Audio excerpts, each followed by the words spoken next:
My dear friends, welcome to my channel. ఈ వీడియోలో ఏంటంటే డిఫరెన్స్ బిట్వీన్ యాస్ఫాల్ట్ అండ్ బిటుమెన్కి యాస్ఫాల్ట్కి ఉన్న డిఫరెన్సెస్ ఏంటి అనేది చూద్దాం. అసలు బిటుమెన్ అనేది ఏ విధంగా తయారవుతుంది, యాస్ఫాల్ట్ అనేది ఏ విధంగా తయారవుతుంది, అసలు బిటుమెన్కి ఉన్న ప్రాపర్టీస్ ఏంటి, బిటుమెన్ గ్రేడ్స్ ఏంటి, యాస్ఫాల్ట్ అనేది ఏ విధంగా తయారవుతుంది, యాస్ఫాల్ట్కి ఉన్న ప్రాపర్టీస్ ఏంటి, అవన్నీ అయితే ఈ వీడియోలో చూద్దాం.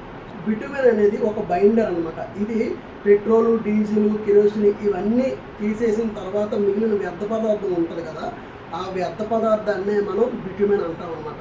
బిటుమెన్ గ్రేడ్స్ వచ్చేసి VG10, VG20, VG30, VG40 అనమాట. ఇవి బిటుమెన్ యొక్క గ్రేడ్స్ అనమాట. అయితే బిటుమెన్ అనేది ఏంటి అనేది సింపుల్గా చెప్పాలంటే, ఇప్పుడు మనం తార్ రోడ్స్ అవి వేస్తున్నప్పుడు బ్లాక్ కలర్ ఒక స్ప్రే అనేది ఆ సర్ఫేస్ మీద స్ప్రే చేస్తారనమాట. ఆ స్ప్రే చేస్తారు కదా, ఆ బ్లాక్ కలర్లో ఉండేదాన్నే మనం బిటుమెన్ అంటారనమాట. సో ఈ బిటుమెన్ అనేది యాస్ఫాల్ట్తో మిక్స్ అయ్యి మనకి బీటీ రోడ్స్ తయారవుతాయి అనమాట. సో బిటుమెన్ తాలూకా ప్రాపర్టీస్ అయితే ఇవి.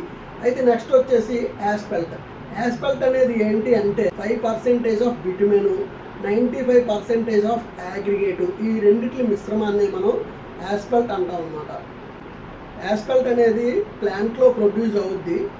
సో దీన్ని సర్ఫేస్ మీద లే చేయడానికి యూజ్ చేస్తారనమాట. యాస్ఫాల్ట్ అనేది మోర్ డ్యూరబుల్ అండ్ స్మూతర్ అనమాట. ఇది ఎక్కువగా హెవీ ట్రాఫిక్ రోడ్స్ మీద లే చేయడానికి కూడా యూజ్ చేస్తారు.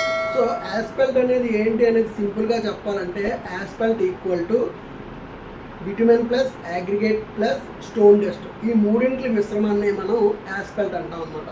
సో ఫ్రెండ్స్, యాస్ఫాల్ట్కి బిటుమెన్కి డిఫరెన్సెస్ అయితే ఇవి అనమాట.